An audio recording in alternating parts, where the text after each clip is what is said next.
Hello, everyone. Today we're going to talk about all the testing and operation for Cassandra. So the title is Ensuring Cassandra Operational Excellence at Netflix. My name is Cheng. My name is Josh. We are from Netflix. A brief introduction to ourselves. I'm a software engineer at Netflix for about 3.5 years, but I've been working with database work for almost 10 years. I'm Josh. I actually interned on the Cassandra team at Netflix last summer, finished my college up, and recently joined in February. So I rounded up, but approximately been at Netflix for a year. So this is agenda. So before we jump into the technical details, let me just give a brief introduction to the team, ourselves, and also give a brief introduction to the Cassandra at Netflix. So we are part of the online data stores team. So online data stores is pretty much like all the transactional, non-transactional data storage team for Netflix. We operate a few different data stores, like Cassandra is one of the major one, and we also operate on like Cache, Vcache, Dynamite, which is like a radius-based Elasticsearch, Zookeeper, and also we operate on a few relational databases.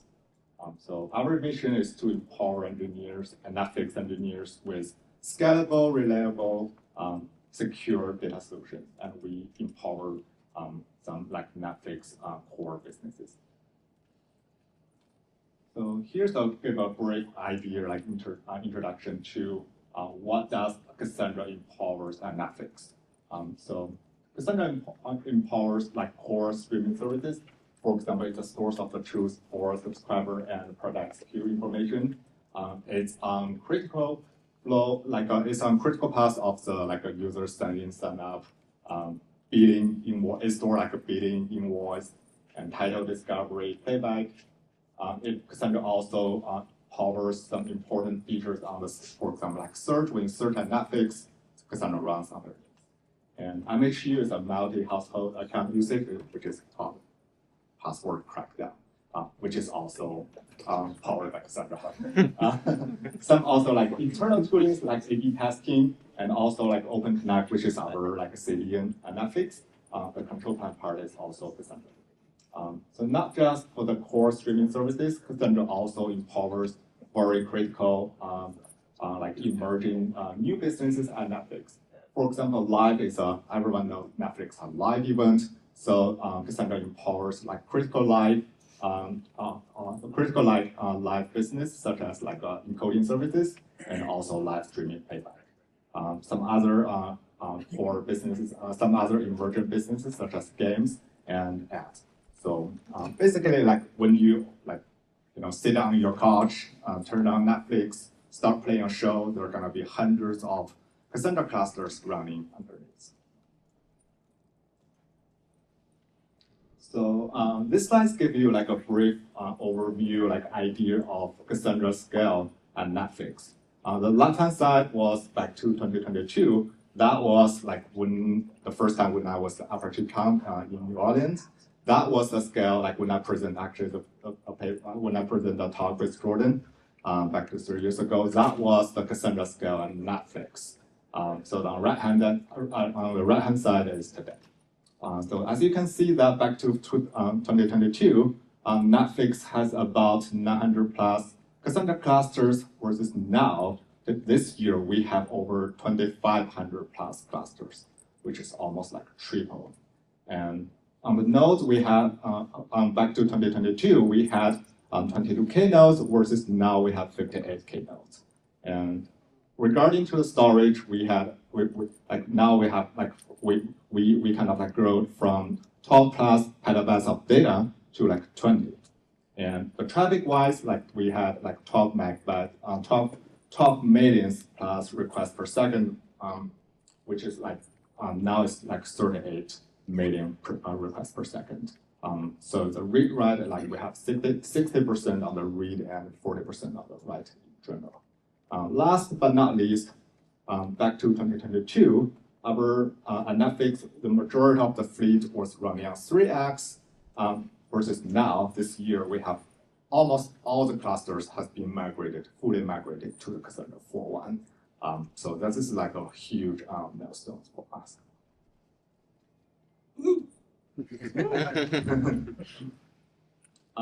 Yes, just to give you this slide, just give you a brief overview, like an idea of like Cassandra deployment and Netflix. So as you may know that Netflix run everything on AWS, which is also true for Cassandra. We use Cassandra. Primarily we use EC2 as a compute engine, and we use S3 to store the backups. So by default, all the Cassandra clusters have 4 regions. We operate 3 regions in the in the United States, and 1 region in the Europe. So 4 regions by default, and 3 zones for each region.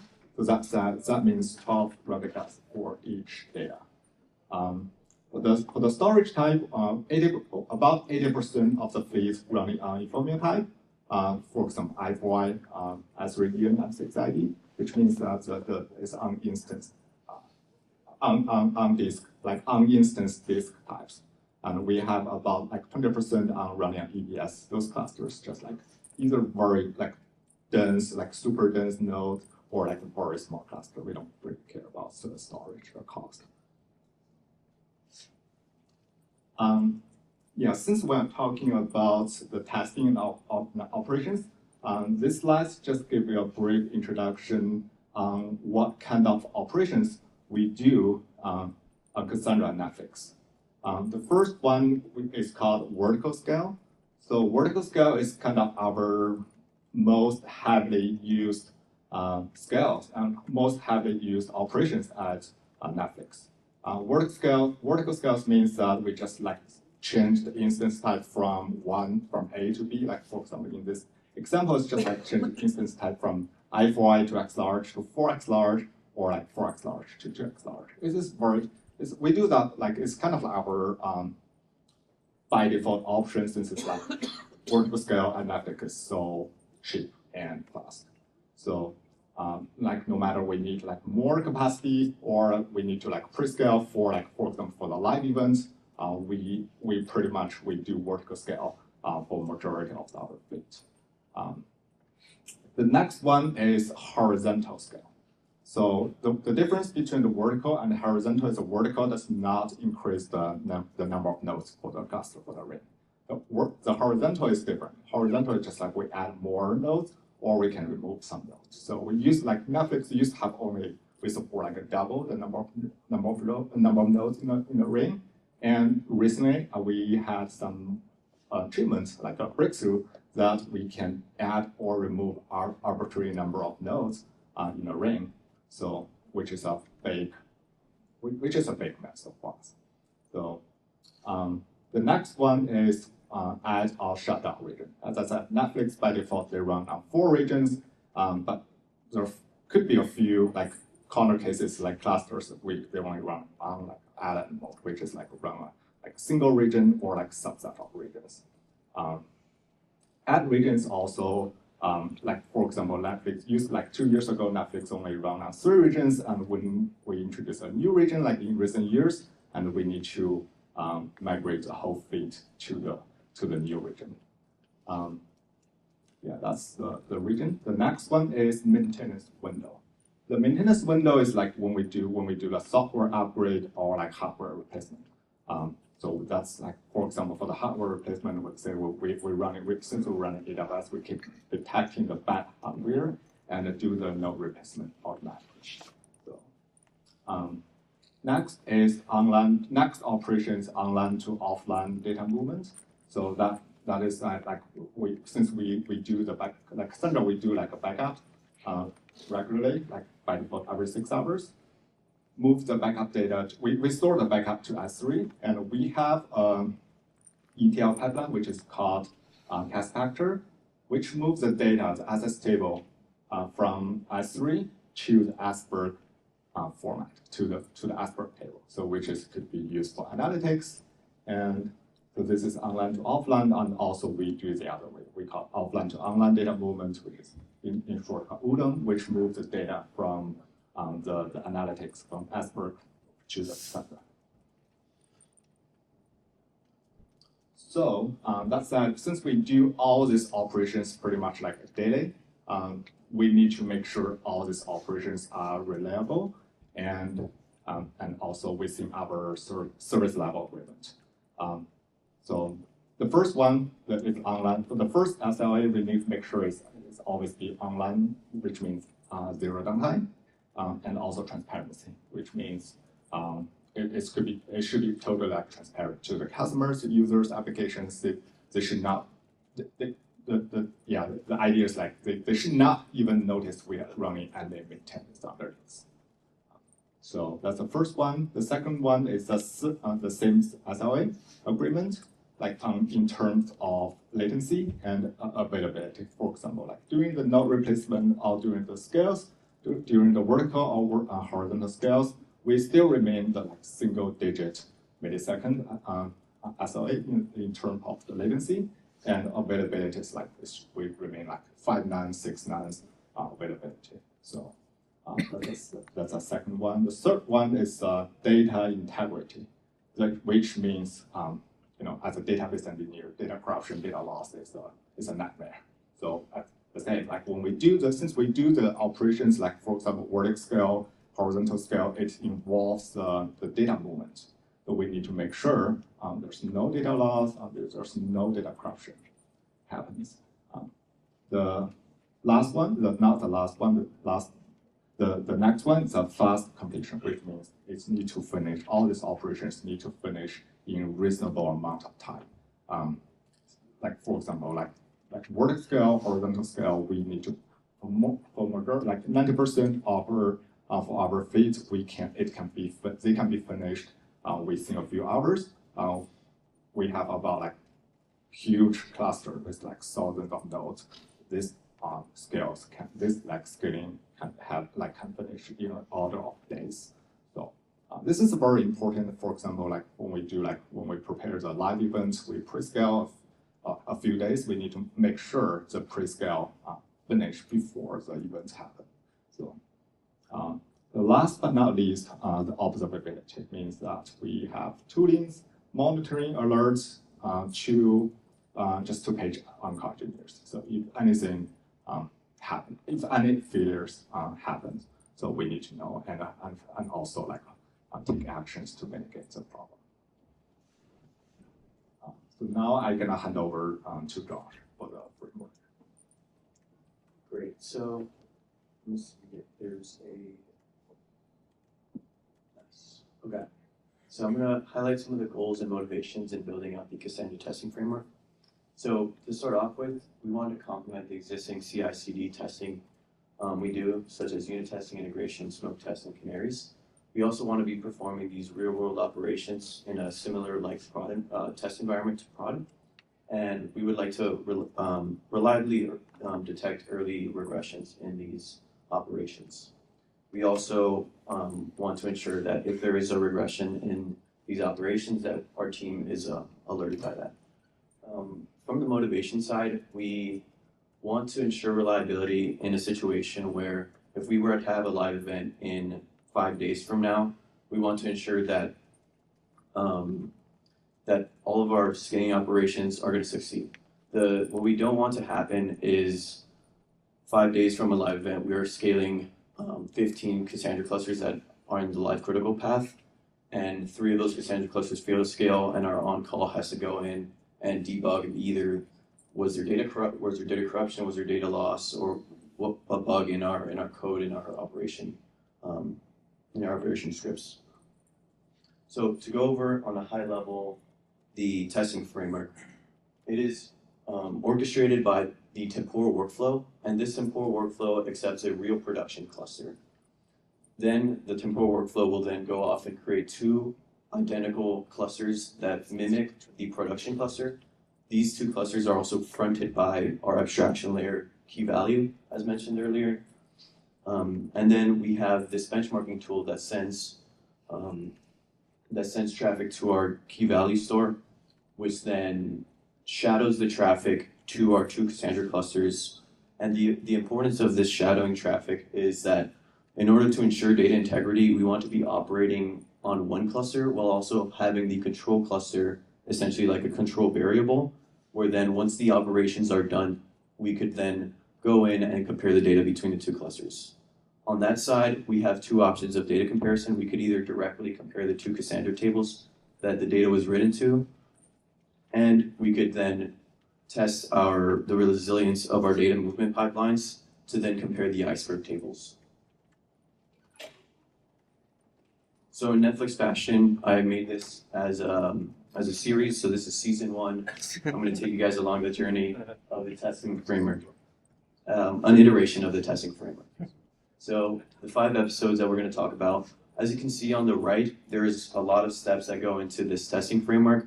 Most of them are grabbing data, fetching data from our metadata storage to grab the right cluster we want to operate on, setting up auth-C to connect our abstraction layer to our 2 control clusters. But I want to focus on these 5 episodes. Episode 1, we're going to talk about cluster creation.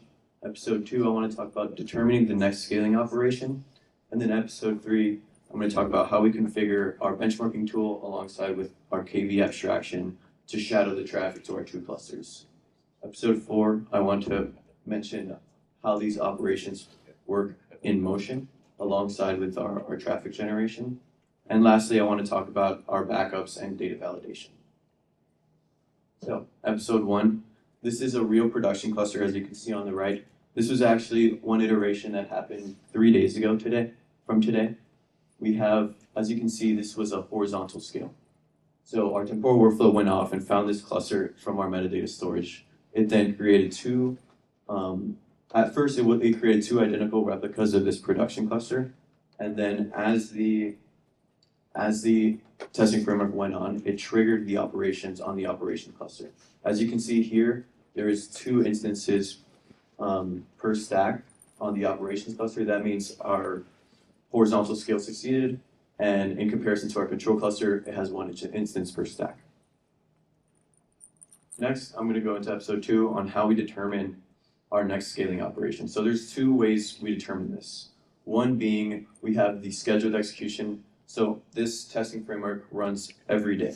We iterate through our 4 critical scaling operations, and in order to determine the next scaling operation that we want to run today, we log all of our executions in a DynamoDB table, and we get the latest execution and essentially round robin to the next critical operation we want to execute.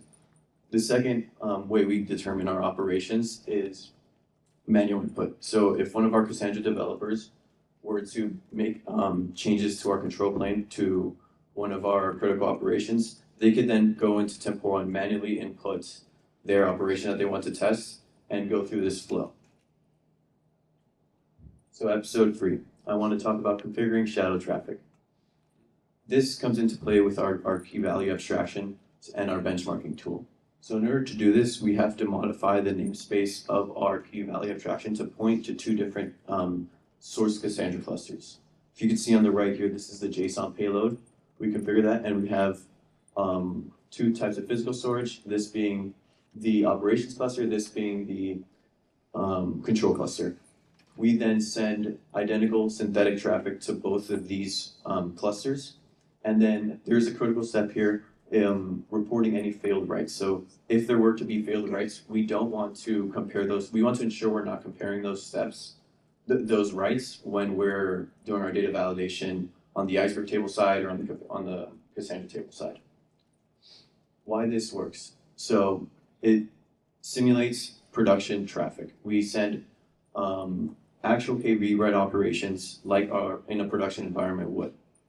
We are also running in an isolated testing environment where there is no real traffic interfering with this synthetic traffic we're sending, so that ensures that our data validation on the other end is correct.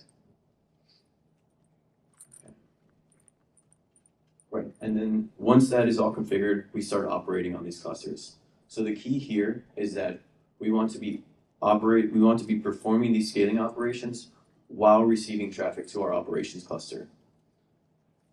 This is, we have 3 different types of traffic generation, so we could send continuous load. So let's say our vertical scale takes an hour to scale up our operations cluster. We are sending an hour worth of writes to that cluster. We could also do burst testing with it, which is high intensity, short duration writes to that cluster, and then we could also do controlled intervals. Lastly, I want to talk about briefly the process of our backups and data validation. So as Cheng mentioned earlier, once the scaling operation is complete is when we go into comparing the data. So on all of our Cassandra instances, we run a sidecar process, Preum. Preum then does a lot of things. One of those things, it uploads its SS table files to S3, and then we have this external service called Caspactor, which reads those S3 files and transforms them into iceberg tables. This comes into play where we have the two options of data validation. We could either directly compare the Cassandra tables, or we could choose to compare the iceberg tables. Lastly, we want to ensure we have observability around this testing framework. This is a UI I built over the summer, so our Cassandra developers could see the success rate over time of our operations. And as mentioned earlier, there was 4 critical operations. One caveat here is we also like to track the success rate of our create operation and our refresh and restore operation, as these are executed daily in our Cassandra team. So some key use cases of this testing framework is that it is daily executing these operations and ensuring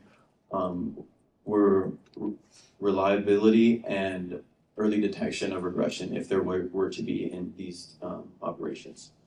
We also added this testing framework into our AMI testing pipeline. So when a developer were to make a new AMI, it then triggers this testing framework with that new AMI SHA, and then those two control and operations clusters are created with that AMI SHA. And lastly, as mentioned before, regression testing our operation-specific code changes. Yeah. Thank you, everyone. Girls wired.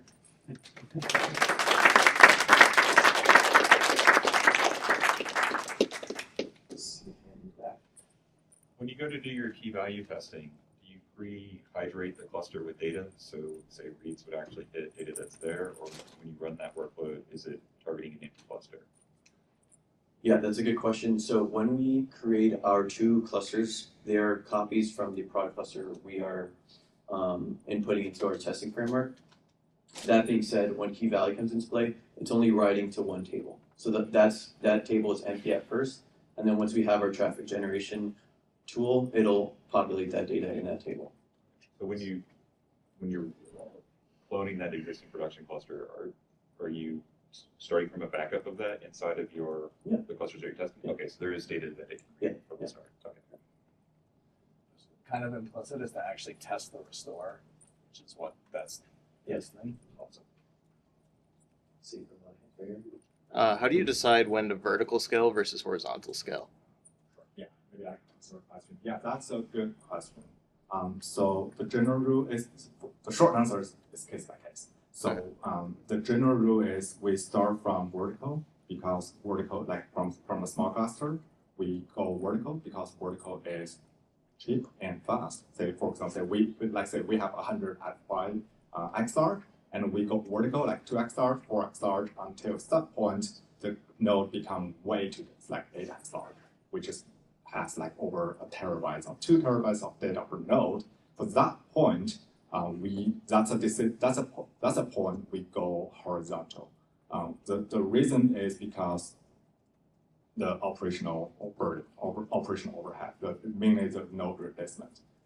That is especially true for Infomio, because for the Infomio, if the instance is destroyed, the data scale, so we have to load the data, we have to move the data back when we do the replacement. So but for the EBS, it's another story. So for EBS, we typically run the cluster like way much denser, like 3 terabytes or even like 10. So that's our extreme case. But that side, we go vertical first, and then until some point, we want to go horizontal. And so that's kind of like a mental model. So for horizontal scaling, you said earlier you used to double the number of nodes, but recently there's a way you don't need to double the nodes. Does that mean there's a lot of data movement within the nodes, or are there ways that you minimize that data movement? Yes. So yes, that's a good question. For any of the horizontal scale, we do have to move the data, right? We have to balance the ring. That was exactly the reason why we only do the double the cluster, double the number of nodes for the ring. Not technical, but just like operational reason. Now now like this summer we have an intern to support, like do some work, some awesome intern project, can do like add or remove arbitrary number of nodes. So we do have a way to, it does, like the short answer, we do need to move the data for sure, but we do have a way to minimize the data movement. So let's say if we insert one node, we do have a way to kind of like rebalance it to avoid to move the data for all the rest of the nodes. Yeah. Is there like information available how you do that, or? Chris, if you wanna. We a big asterisk there is we don't use vnodes. We use Yeah. single token, which gives us the ability to do that a little bit more than with vnodes. That's a lot harder. So. Yeah, we'd love to know maybe after talk Sure, how we you can guys do. talk Even about with that. single tokens, like I feel like there's a lot of management needed to be done. Maybe there's opportunity to open source that.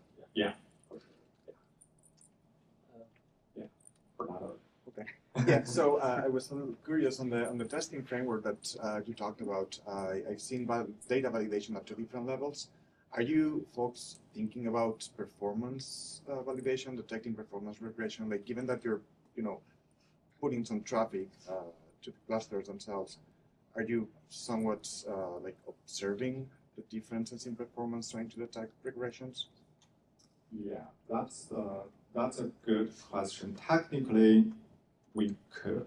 The main reason we did not incorporate performance validation was because we have a separate other toolings to monitor the fleet-wide performance. Technically we could. So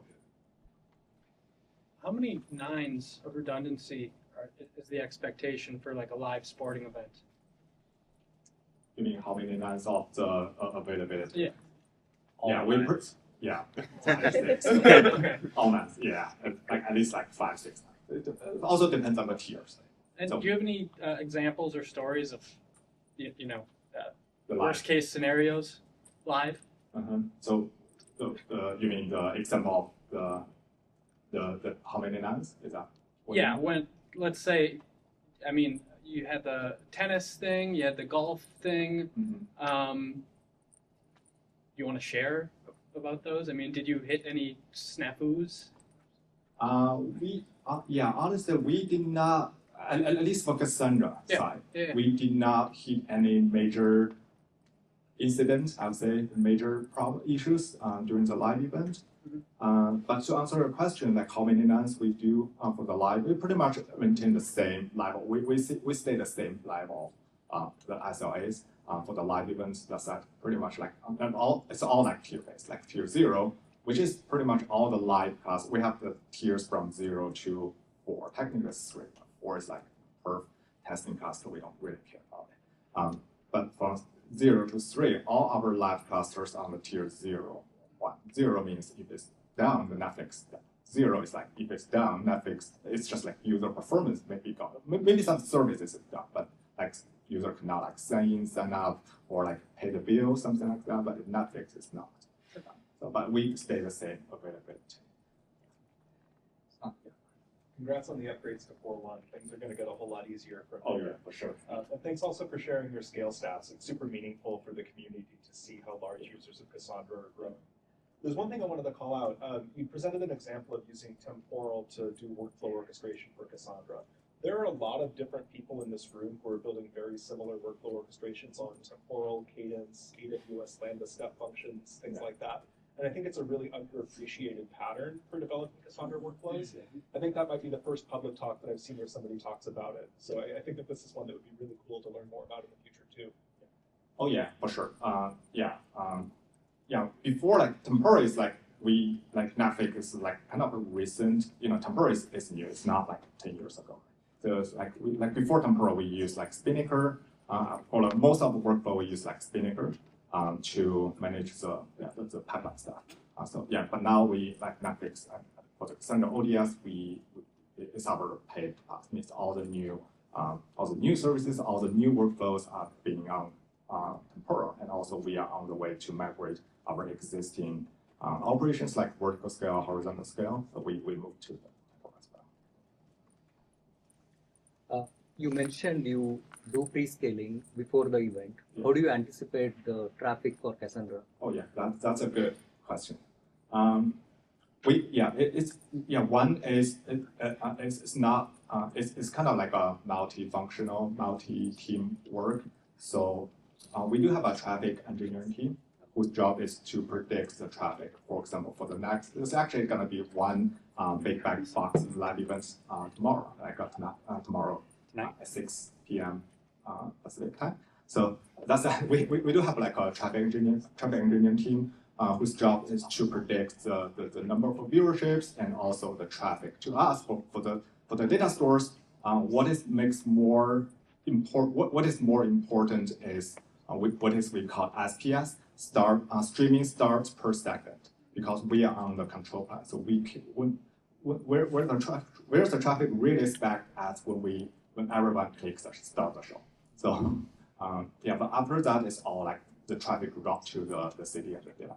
So that's that. We do have a team to determine the pre-scale, and also we have, so after we and this year we've been like building like automation, like a workflow, which is also used Tempura, by the way. And the workflow's job is to pull those traffic information. For example, the traffic information is like how much more traffic we predict, like for example 1.5x, 2x, 3x compared to the past few weeks of the worst case scenario. And then based on this traffic prediction, we have some tooling called capacity planner, which translate to this traffic into the instance types. For example, right now we have say for this cluster A, we have 100 I4 I2X large. With this traffic, can we stand? Are we okay with this traffic, or we need to add more capacity?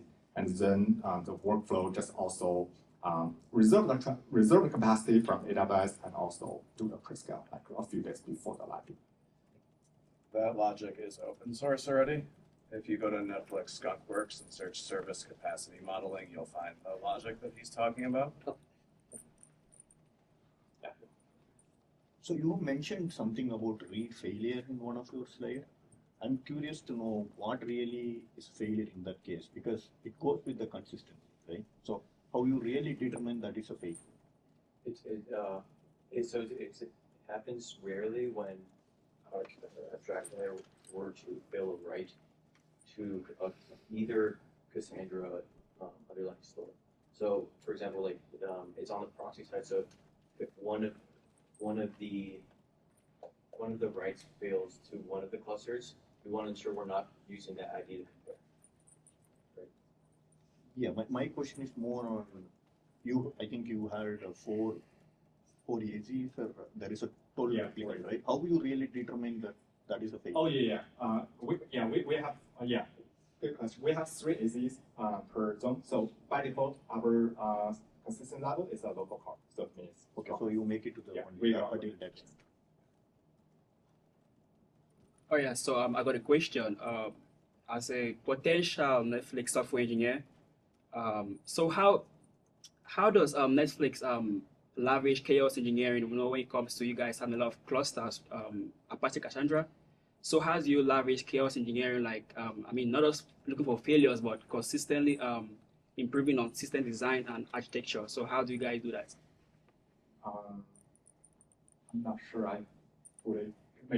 Okay, in simple words, like how do you leverage chaos engineering in Netflix? How do you leverage? Okay.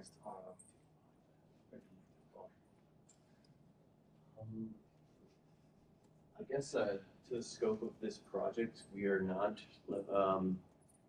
creating chaos, right? No, yeah, I'm just like just like curious to know. Okay. Yeah, that's. chaos engineering is only for the stateless systems. Stateful systems, It's a different, yeah. We don't do that. Our chaos comes from our customers. Chaos comes live. Yes, maybe you do 4 region 12 replica, right? Right. So how can you come up with that? That means 3 per. Yeah, the read always readable. Like Netflix, like when the user, like say when the user like Netflix is always, we have like proxy layer, is always connect to the nearest. But the number 12, how, I don't know, do you know why you come up with the initial, that means when you provision the Cassandra cluster you use? It's user driven. Yeah. Oh, okay. It's user, but to your actual question of why we came up with 4 regions, the way Netflix operates, each region is independent, which is what Cheng is saying. And so you have to be able to fail over. So if US East 1 is broken, you have to spread the traffic across the other 2 when you have 3. It turns out someone did some math, and if you put it in 4, you can actually get the cost down. Oh, okay. The failover buffer is lower in each region. That's so cool. Like we used to have like 3 regions, and when we introduce a new region, actually we drive the cost. Yeah.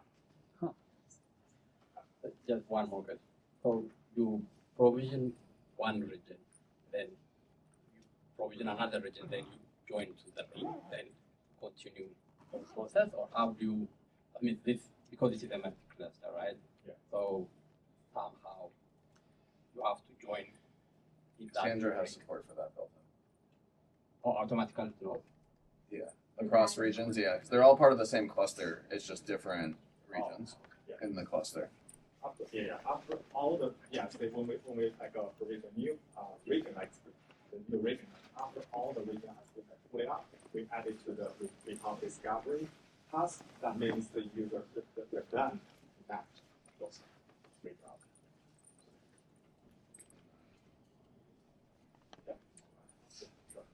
So you mentioned something, she was saying something about the user preference. It's on the read side, so which means server ensures that it is the local quorum, and whatever whomever connects the application, they will determine what is their consistency. So there's a difference between the read rate is what.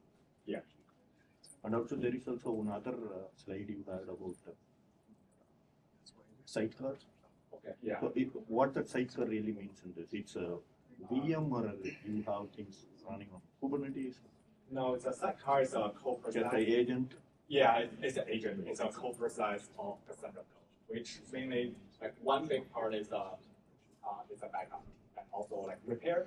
Right now it's also second job, but we can back to the repair.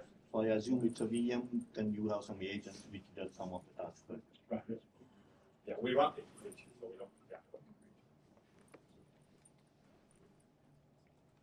Right. Yeah. That's it. Yeah. Thanks, everyone.